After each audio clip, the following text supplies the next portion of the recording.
बिस्मिल्लाहिर्रहमानिर्रहीम। अस्सलाम वालेकुम। मैं हूँ आपकी दोस्त डॉक्टर इरम ख़ान नियाज़ी।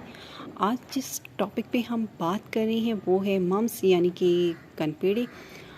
उससे पहले मैं आपसे एक छोटी सी रिक्वेस्ट करना चाहूँगी। मेरे चैनल को लाइक कीजिएगा, शेयर कीजिएगा, सब्सक्राइब कीजिएगा और बेल आइकॉन को दबाना ना भूलिएगा। शुक्रिया। माय डियर यूट्यूब फैमिली, जैसा कि आज हम बात कर रहे हैं कनपेड़े यानी कि मम्स पे।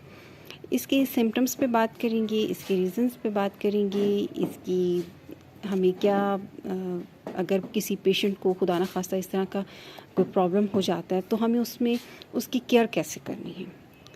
तो सबसे पहले हम बात कर रहे हैं कि ये कनपेड़े, ये जो एक मुतादी मर्ज़ है, इसमें ये होता है कि कान के जो नीचे का जो गदूद होता है वो मुतहरम हो जाता है।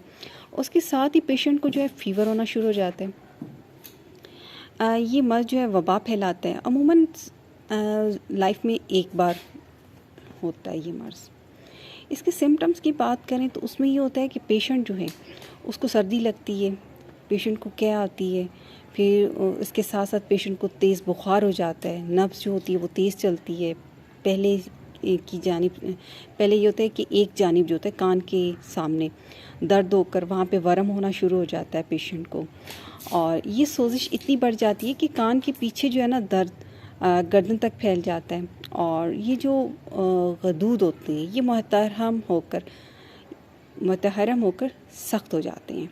और बाज़ औक़ात ये होता है कि ये दर्द करते हैं और मर्ज़ का ये जो दर्द होता है नरम होकर चौथे रोज़ के बाद ये अलामात जो होती हैं ये इसमें थोड़ी सी कमी आना शुरू हो जाती है। 8वें-10वें रोज़ ये पेशेंट जो है उसको आराम आ जाता है। लेकिन जब मर्ज़ का दौरा जो है शदीद हो तो फिर बुखार जो है तब वो तेज़ हो जाता है, और इसके साथ ही जो है ना गदूद जो होते हैं वो भी मुतहरम हो जाते हैं, और रुखसार और गर्दन सूज कर जो है ना वो एक हो जाती है पेशेंट की। पेशेंट के सर में शिद्दत से दर्द होता है, कभी कभी हिज़यान भी हो जाता है। इसमें जो ये है कि जो इसके रीज़न होते हैं उसमें ये होता है कि पेशेंट जो रहता है उसको मुतअद्दी अमराज़ की माने इस मर्ज़ का जो सबब भी ख़ास किस्म के छोटे छोटे जरासीम माने जाते हैं। ये जरासीम जो होते हैं ये वबाई सूरत में फैलते हैं। इसमें पेशेंट का अगर हम मेडिकेशन की बात करें, ट्रीटमेंट की बात करें, तो पेशेंट जो है उसको मर्ज़ में ये दवाई जो दी जाती है जब पेशेंट को बुखार की शिद्दत बहुत ज़्यादा हो, बहुत शदीद बुखार चढ़ा हो, तो उसमें एकोनाइट 30 की पोटेंसी जो है ना वो हर 1 घंटे के बाद इस्तेमाल करवाई जाती है। जब हम देखते हैं कि गदूद जो हैं वो बहुत ज़्यादा मुतहरम हो गई हैं, गर्म है और सुर्ख है चेहरा और दबाने से दर्द होता है, इस जो कि दर्द जो है एक जगह से दूसरी जगह, इस तरह ये है कि यकदम से वरम जो है वो गायब होकर सर दर्द होना, तो उसमें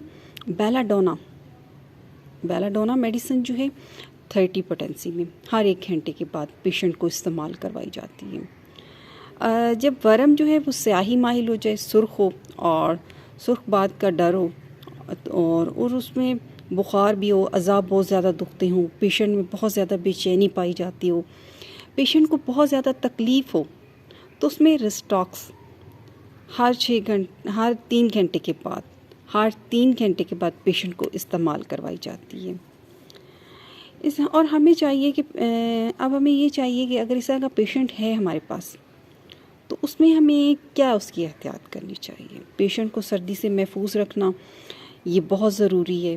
बुखार होने की कंडीशन में पेशेंट को 1 हफ़्ता तक जो है ना बिस्तर पर रेस्ट करना चाहिए, और इसके साथ साथ ये है कि सर्द और पानी से भीगने से मर्ज़ जो है वो दीगर मकामात में जो है पेशेंट को बाज़ औक़ात ये होता है कि बिस्तर पर उससे जल्द उठकर पेशेंट जो है बाहर चलना फिरना शुरू कर देता है। इससे ये होता है कि मर्ज़ फैलने का ख़तरा होता है। ऐसे पेशेंट को दूसरों से साइड पे रखना चाहिए। मर्ज़ जो पेशेंट है उसको चाहिए कि उसको मुकम्मल आप आराम का मशवरा दें। उसे चाहिए कि वो आराम से बिस्तर पर पड़ा रहे, किसी किस्म की भी जिस्मानी मेहनत नहीं करनी चाहिए, और ना ही पेशेंट जो है उसको कॉन्स्टिपेशंस का प्रॉब्लम होने दें। अगर इस तरह का कोई रीज़न है तो उसको, अगर कोई कॉन्स्टिपेशंस का प्रॉब्लम आ रहा है तो आप उसको उसकी मेडिकेशन करें। और डाइट में पेशेंट को जो आप ऐसी ग़िज़ा देनी चाहिए जो कि लिक्विड फॉर्म में हो। ठोस किस्म की जो ग़िज़ा है वो बिल्कुल भी इस्तेमाल ना करवाएं। ज़्यादातर साबूदाना की दें, और इसके अलावा पेशेंट जो है उसको खिचड़ी बना के दें, दलिया खिलाएं। मैं उम्मीद करती हूँ कि आपको मेरी आज की वीडियो अच्छी लगी होगी। शुक्रिया।